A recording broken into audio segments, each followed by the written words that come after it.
Coronavirus Diaries, and I'm with Courtney Tallon from Wylies Bars. Good morning, Courtney. Good morning, David. So tell me about Wylies Bars, or let me put it another way, what business are you in? So Wylies Baths is a swimming pool. So it's a tidal ocean pool on the foreshore at the south side of Coogee Beach. And tell me, where is Coogee Beach for our international viewers? It's in the eastern suburbs of Sydney, Australia. A great place to be, especially at this time. So how's business during the coronavirus? So business is shut during the coronavirus. Under the federal guidance, swimming pools are closed, and so Wylies Baths is closed. And it's an ocean pool. And how many people do you have on your team or your staff there at Wylies Baths? So Wylies Baths has 17 employees, including myself. I'm full-time, and I've got 16 casual staff. That's a lot of mouths to feed, and those 16 staff are coming in on a roster system to help you maintain the facility.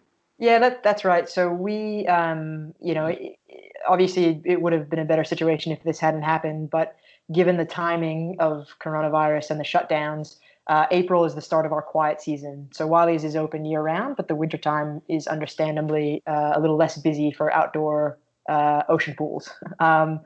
So we're hoping that as restrictions are lifted, we'll be able to begin operations, kind of on day dot. But as a requirement of that, we've got to keep the pumps running, the sewage running. We're taking the opportunity to sand back our furniture, re-oiling it, resealing silicone in the change rooms, just all those little maintenance jobs that you don't necessarily have the space or time to do. So the staff are working hard at that, and thankfully we've got a job keeper through the federal government that is allowing us to subsidize their wage. So while we're not bringing any money in, we're not necessarily losing a lot of money in this period. So we can afford to do those maintenance items, which will allow us to reopen on the other side of this.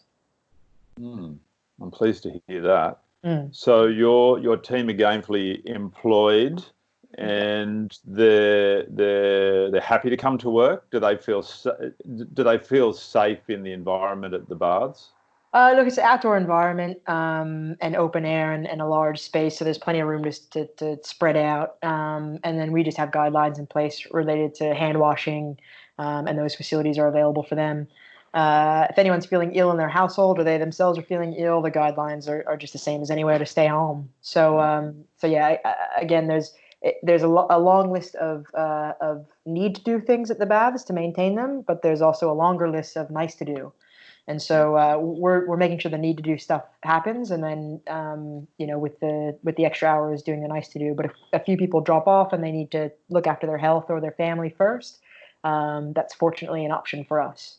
So yeah, that's how we're running it at the moment and for the foreseeable future.